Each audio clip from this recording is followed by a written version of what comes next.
কেটে পড়ি। আমি একটি কবিতা আবৃত্তি করব। কবিতাটি লিখেছেন বিদ্রোহী কবি কাজী নজরুল ইসলাম।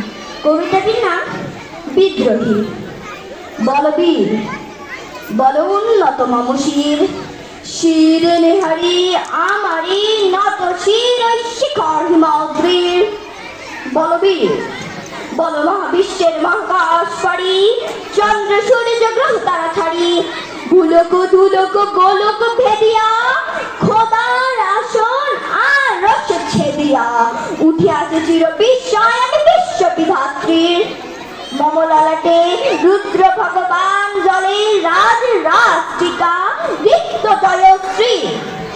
বলবীর আমি ছিল উন্নতশীল, আমি ছিল দুর্দম দুর্বিনীত নিঃশংস মহাপ্রলয়ের নটরাজ সাইক্লোন আমি ধ্বংস, আমি মহাভয়